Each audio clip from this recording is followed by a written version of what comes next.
গাজীপুরের কাপাসিয়ায় প্রত্যন্ত গ্রামের হতদরিদ্র কিশোরী আমিন। বাবা মারা গেছেন সেই ছোটবেলায়। মা মানুষের বাসা বাড়িতে কাজ করে কোনো রকমের সংসার চালান। অনেক কষ্টে বড় করেছেন ইয়ামিনকে। ছোটবেলায় শিশুরা যখন দোলনায় দোল খায়, সুন্দর ড্রেস পরে স্কুলে যায়, তখন ইয়ামিনকে যেতে হয়েছে মুদি দোকানের কাজ শিখতে। পরে কাজ নেন হোটেলে। প্রচণ্ড মেধাবী আর বিনয়ী হওয়ায় শিখে নেন সুস্বাদু সব রান্নার রেসিপি, যা আজ তাকে দিয়েছে সম্মানজনক জীবিকা। অন্তু মুজাহিদের প্রতিবেদনে বিস্তারিত জানাচ্ছেন মোহাম্মদ শাহাবুদ্দিন মাহতাব। সম্পদ বলতে ইয়ামিনের কেবল আছেন মা, নেই নিজেদের কোনো ঘরবাড়ি, থাকেন নানা বাড়ির ছোট্ট একটা মাটির ঘরে, সেটাও স্বল্প সময়ের জন্য। প্রবাসী মামা দেশে ফিরলেই ছেড়ে দিতে হবে শেষ আশ্রয়টুকু, কিন্তু তারপর কোথায় থাকবেন সেটা অজানা। এমন এক কিশোরের খোঁজ পায় শায়েখ আহমদুল্লাহ পরিচালিত আস-সুন্নাহ ফাউন্ডেশন। স্থানীয় স্বেচ্ছাসেবক মাহমুদুল হাসান নাইম যখন জানতে পারেন আস-সুন্নাহ ফাউন্ডেশন সারা দেশে উদ্যোক্তা তৈরির উদ্যোগ নিয়েছে, তিনি তার এলাকায় খোঁজ করতে শুরু করেন। পরে খুঁজে পান পিতৃহীন ইয়ামিনকে। অনলাইনে আবেদন করেন আস-সুন্নাহ ফাউন্ডেশনের দক্ষতা ভিত্তিক উদ্যোক্তা তৈরি প্রকল্পে। ইয়ামিন সে কাপাসিয়া বাজারে একটি দোকানে কাজ করে কর্মচারী হিসেবে। তার ছোটবেলায় তার বাবা নেই এবং বাবা চলে গেছে, তার মা হাত ভেঙে গেছে, এখান থেকে নেমে গেছে এবং তার সংসার চালাতে অনেক কষ্ট হইতেছে। এই অবস্থায় তার নিজের কিছু করার অনেক প্রচেষ্টা আছে এবং সে অনেক কিছু পারে, কিন্তু সে পারতেছে না আর্থিকভাবে। তো এগুলো আমি জানার পরে আমি অনলাইনে অফলাইনে করলাম যে তাদের ফর্মটা অনলাইন থেকে ডাউনলোড করে পূরণ করে এটা জমা দিলাম। জমা দেওয়ার পরে আস-সুন্নাহ ফাউন্ডেশন থেকে তাদের যেই আছে তারা আমার সাথে যোগাযোগ করলো এবং আমি ইয়ামিন সহ তার ফ্যামিলি, তার বাড়িতে সব জায়গায় গেলাম। পরবর্তীতে ফাউন্ডেশনের পক্ষ থেকে কয়েক দফা ভেরিফিকেশন হয়। জানতে চাওয়া হয় ইয়ামিনের আগ্রহের বিষয়টি, তিনি কি কাজ পারেন আর কি করতে চান।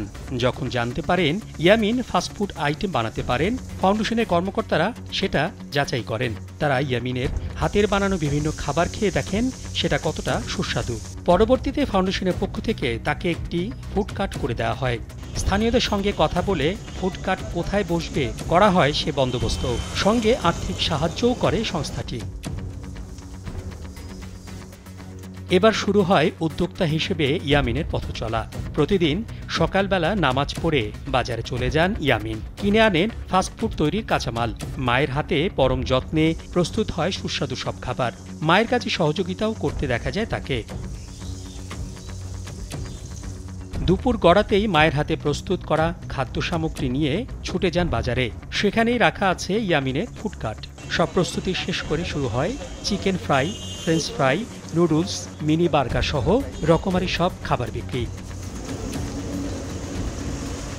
এ বিষয়ে কথা হলে ইয়ামিন জানায়, প্রতিদিন দুপুর থেকে সন্ধ্যা পর্যন্ত 500 থেকে 700 টাকার খাবার বিক্রি করেন তিনি।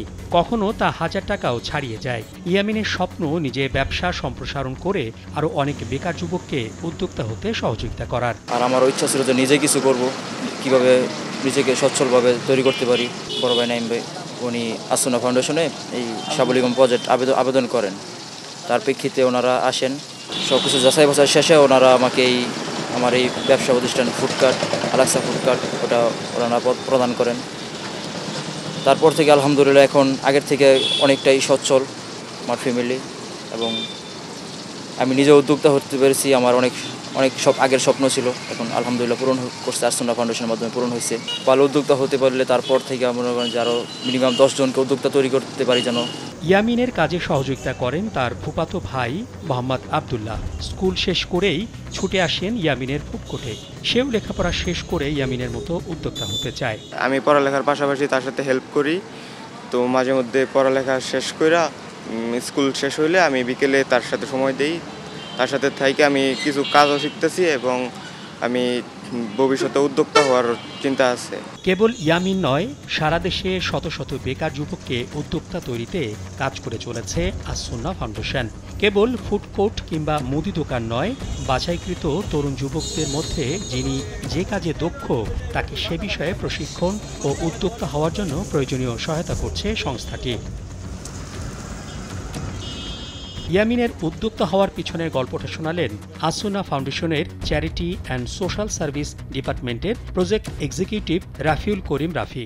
আবেদন ফর্মটা পেয়ে আমরা প্রত্যেকটা উপকারভোগী বা প্রত্যেকটা আবেদনকারীর বাড়িতে ইন্ডিভিজুয়ালি আমরা যাচাই বাছাই যাই এবং আমাদের অফিসিয়াল প্রতিনিধি আমরা জাস্ট অফিস থেকে দেখে কোনো কিছু নির্ধারণ করা হয় না, সরাসরি তার বাড়িতে গিয়ে তারপরে সে যে বিষয়ে দক্ষ সেটা আমরা সরাসরি যাচাই বাছাই করে, যেমন ইয়ামিনের বাড়িতে আমরা গিয়েছিলাম, তারপরে ইয়ামিন যে কাজগুলোর কথা বলেছে তার দক্ষতা, সে যে খাবারগুলো বানাতে পারে, আমরা তাকে নির্বাচন করার আগে আমরা সামনে বসে থেকে মানে সে আমাদের সামনে সে খাবারগুলো তৈরি করেছে এবং আমাদের খাইয়েছে।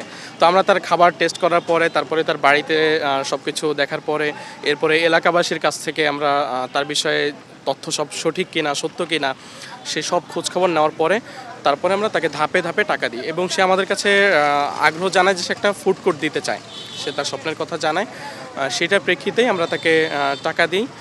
প্রথম ধাপে আমরা তাকে 50,000 টাকা দিই, যেটা দিয়ে সে গাড়ি অর্ডার করে। এরপরে আমরা তাকে আরও 40,000 টাকা দিই, তারপরে সে গাড়িটা নিয়ে আসে এবং তার অন্যান্য আনুষঙ্গিক জিনিসপত্র কিনে। ইয়ামিন ছাড়াও দক্ষতা ভিত্তিক উদ্যোক্তা তৈরি প্রকল্পের আওতায় নারী পুরুষ উভয়কেই প্রশিক্ষণ দিচ্ছে সংস্থাটি।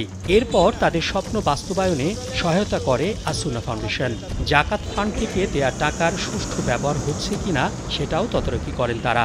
এ বিষয়ে রাফিউল করিম রাফি আরও জানান, 1 বছর পর্যন্ত তাদের মনিটরিং করা হয়। শুধুমাত্র একজন উদ্যোক্তা হিসেবে তৈরি করে দিয়ে ছেড়ে দিচ্ছি বিষয়টা এরকম না, বরং আমরা 1 বছরের ব্যাপী তার খোঁজখবর রাখি। আমরা তাকে একটা মনিটরিংয়ের মধ্যে রাখি আর কি, যে সে আসলেই সফল হতে পারছে কিনা। এবং আমাদের যে উদ্দেশ্য আসলে যে এই বছর আমরা জাকাত ফান্ড থেকে তাকে সহায়তা করছি, যে সামনে বছর সে নিজেই জাকাত দিবে, সে সেই পর্যায়ে যাওয়ার যেই রোড সেই রোডে সে আছে কিনা এই বিষয়ে আমরা তার সবসময় খোঁজখবর রাখি। যে 60 জন উদ্যোক্তা আমরা তৈরি করেছি, আরও 100 জন পাইপলাইনে আছে, বিভিন্ন কারিগরি দক্ষতার মানুষ আছে, মোবাইল মেকানিক আছে, তারপরে আপনার স্যানিটারি পণ্য নিয়ে কাজ করে এরকম আছে, মিষ্টি ভালো বানাতে পারে এরকম আছে, পনির বানাতে পারে এরকম আছে, হোটেল বাবুর্চি আছে, বিভিন্ন কারিগরি দক্ষতার লোক আমাদের এখানে আছে। আসুনা ফাউন্ডেশনের বিভিন্ন কার্যক্রমের মাধ্যমে অসচ্ছল মানুষকে স্বাবলম্বী করা, দারিদ্র্য দূরীকরণ, বেকারত্ব হ্রাস, দক্ষ জনশক্তি গড়ে তোলা ও কর্মসংস্থান সৃষ্টিতে সহায়তা করে চলেছে, যাদের অনুপ্রেরণায় স্বপ্ন দেখছেন ইয়ামিনের মতো হাজারো তরুণ। মোহাম্মদ শাহাবুদ্দিন মাহতাব, কালবেলা।